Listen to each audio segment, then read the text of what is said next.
Class 10th students, in SST subject today I will teach you the remaining part of the chapter 9. पिछले videos में मैंने बताया था partition of Bengal और स्वदेशी मूवमेंट के रीजंस और उसके इफेक्ट्स. अब ये सूरत स्प्लिट. स्प्लिट मीन्स टूटना. ये इसलिए फेमस है कि इसमें कांग्रेस पार्टी दो भागों में डिवाइड हो गई थी. उसके रीजंस मैं बता रही हूँ. Partition of Bengal impacted the scenario of Indian politics very deeply. The moderate leaders of Congress were against taking any hard stand against the government. They wanted this movement to be limited up to Bengal, whereas aggressive leaders had made up their mind to protest against the government. Moderate चाहते थे कि ये बंगाल की समस्या है तो बंगाल तक ही सीमित रहे, लेकिन एग्रेसिव लीडर्स चाहते थे कि ऑल ओवर इंडिया इसका प्रोटेस्ट हो. यहाँ से एग्रेसिव और मॉडरेट्स के थॉट्स वैसे भी अलग थे और धीरे धीरे और ज्यादा होने लगे. With this kind of dichotomy in thinking, मतलब थिंकिंग विचारधारा में जो फर्क है, ये दोनों कन्वेंशंस में नजर आया, बनारस में भी और कोलकाता में भी. जब थर्ड कन्वेंशन हुआ 1907 में, जो कि नागपुर में होना था, बाद में वह सूरत में चेंज कर दिया गया प्लेस, वहां पर एग्रेसिव लीडर्स ने फुल प्रोटेस्ट किया मॉडरेट्स का, और एक दिन तो सभा होने ही नहीं दी. एग्रेसिव लीडर्स ने लाला लाजपत राय को अपना लीडर चुना था और मॉडरेट्स ने रासबिहारी बोस को. देन तिलक ने प्रपोज किया कि बीच का कोई रास्ता निकाला जा सकता है. बाल गंगाधर तिलक ने कहा.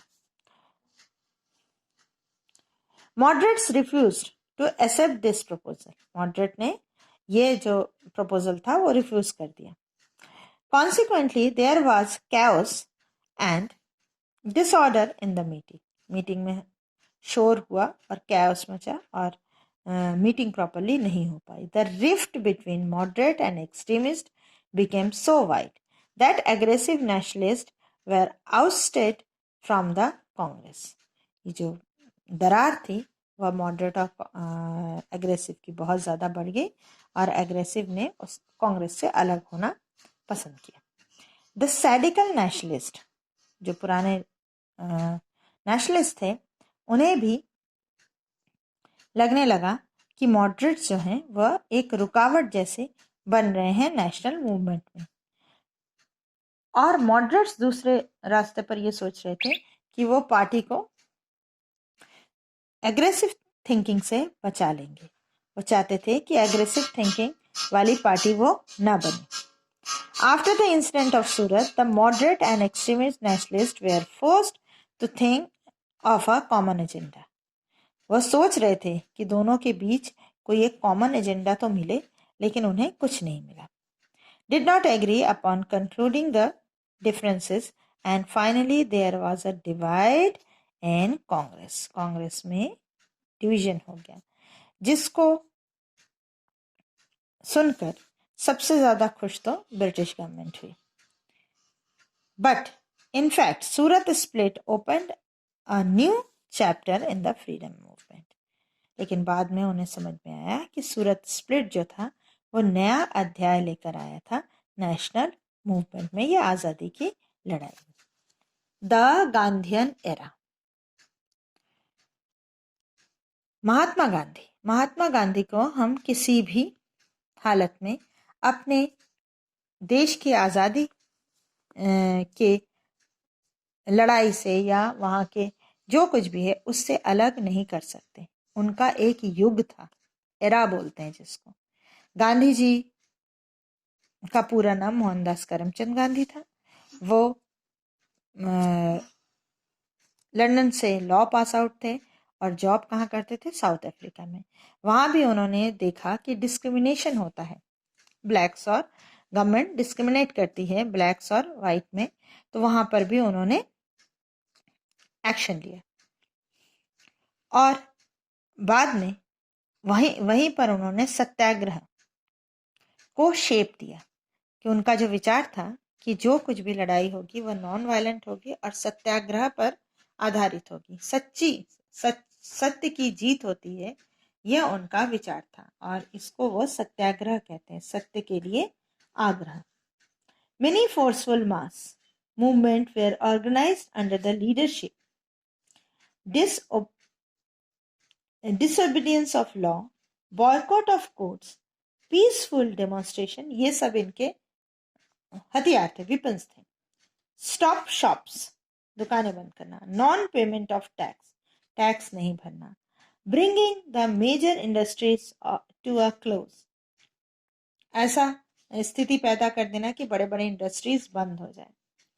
Where the main features of this movement, although all this methods of protest were non violent, ये सारे जो प्रोटेस्ट थे वो नॉन वायलेंट थे, किसी को मारना या खून करना, खून बहाना नहीं था।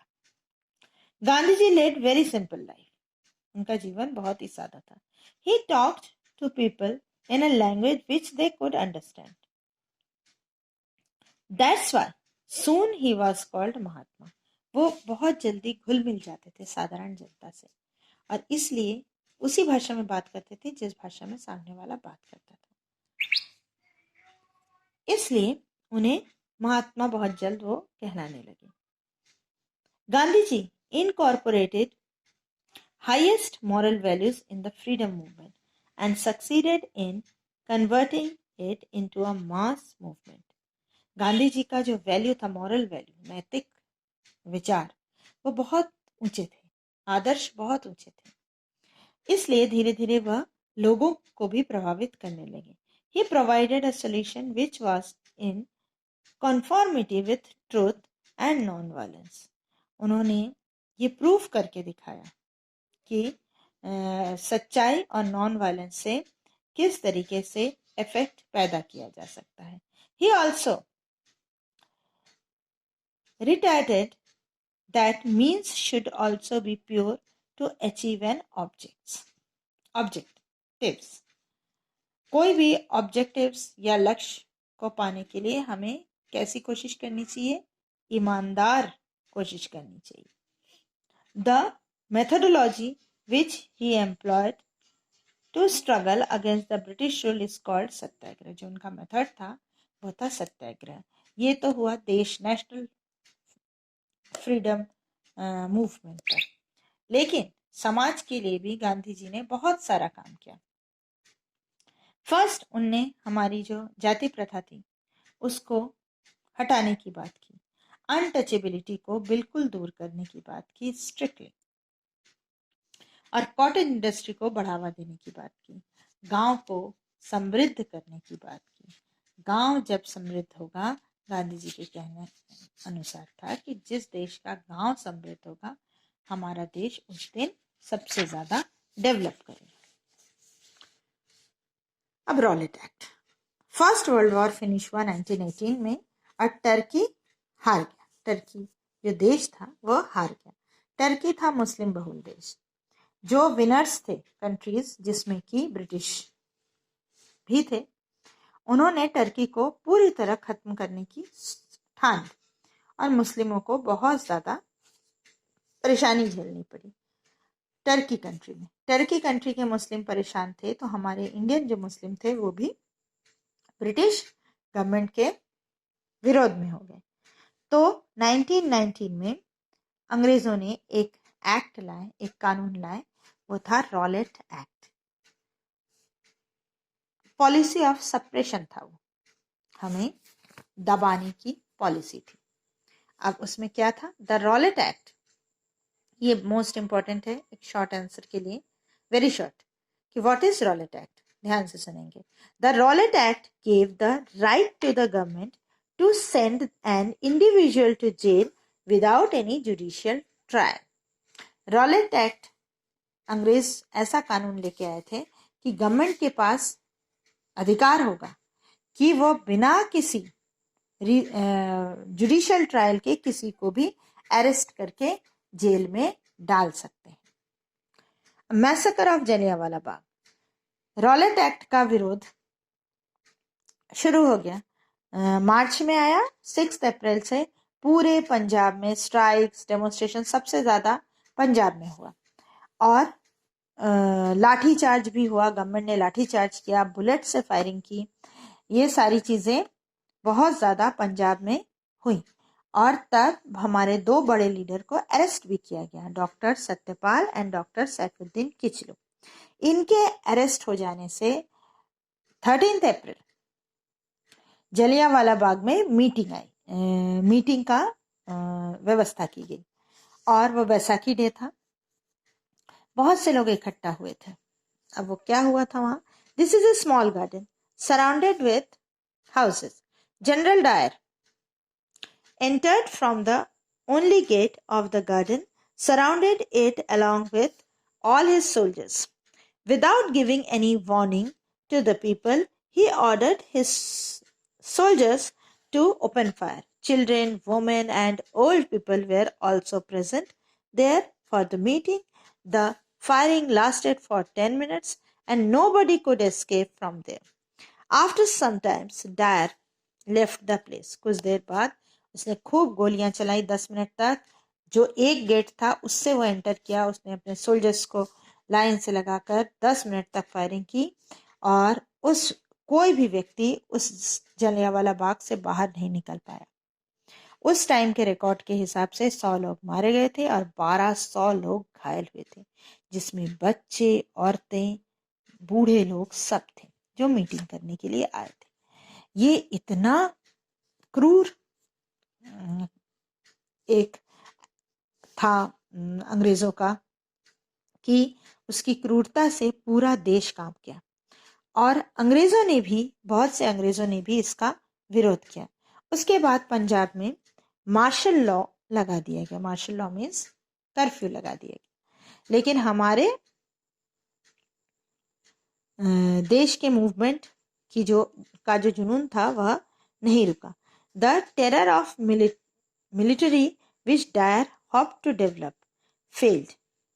वो चाहता था कि मतलब मिलिट्री का जो टेरर है, लोगों के दिखे और लोग डर जाएं, वो डर हमारे देश के लोगों में वो पैदा नहीं कर पाया। और उसके बाद गांधी जी ने एक मूवमेंट स्टार्ट किया 1920 में। First movement non cooperation movement. उसके पहले एक खिलाफत मूवमेंट भी स्टार्ट हुआ था। खिलाफत मूवमेंट का हमारे कांग्रेस ने भी सपोर्ट किया था। वह था कि टर्की के मुसलमानों पर जो अत्याचार हुए उसका जवाब हमारे देश के मुसलमान देना चाहते थे। तो 2 ब्रदर्स थे, मोहम्मद अली एंड शौकत अली। इन दोनों ने खिलाफत मूवमेंट स्टार्ट की थी। उसके बाद कांग्रेस ने नॉन कोऑपरेशन मूवमेंट स्टार्ट किया। नॉन कोऑपरेशन मूवमेंट बहुत से स्टेजेस में का था, लेयर्स का। फर्स्ट में ब्रिटिश गवर्नमेंट का विरोध था, फिर legislative council, colleges, court, educational institutes, यहाँ का विरोध था कि नॉन कोऑपरेशन मीन्स हम उनके कॉलेजेस में नहीं जाएंगे, लेजिस्लेटिव असेंबली में जो सिलेक्ट हुए हैं वो नहीं जाएंगे। फिर धीरे धीरे वह बढ़ता गया। A new programme of national education. ये सारी चीजें नॉन कोऑपरेशन मूवमेंट के टाइम थी कि 2 बड़े विश्वविद्यालय स्थापित हुए। एक काशी विद्यापीठ and Jamia Millia were established during the same time. Jamia Millia Islamia college Delhi और काशी विद्यापीठ इन Banaras. Many Indians left government jobs. There was a Holi of foreign clothes. बिल्कुल होली जलाई विदेशी कपड़ों की। There was Mopla revolt staged in Malabar. Malabar में मोपला एक रिवॉल्यूशन स्टार्ट हुआ जो कि बहुत यूनिक था हिंदू मुस्लिम एकता की दृष्टि से। उसमें हिंदू मुस्लिम ने पूरी तरह पार्ट लिया। The Sikh protested against the hold of government backed priest in गुरुद्वारास।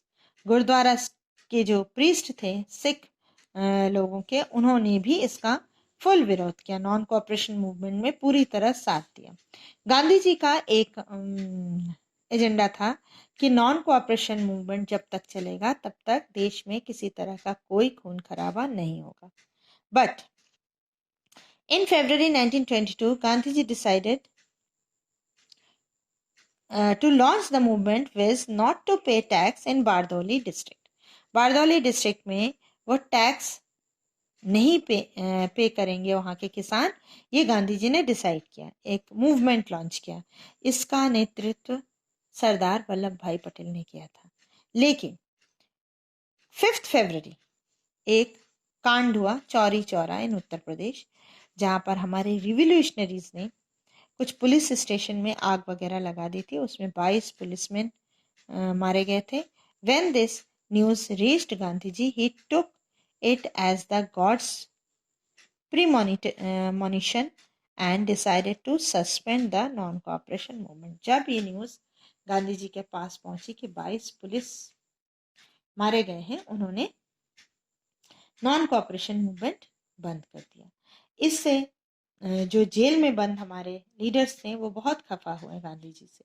फिर गांधी जी ने 2 साल तक चरखे को और प्रमोट करने की बात की, जिससे हिंदू और मुस्लिम एकता की भी बात की कि वह थोड़ा अच्छे से हो और अनटचेबिलिटी दूर हो। इन सब पर काम करने की गांधी जी ने सोची कि 1-2 साल तक इस पर वर्क करेंगे।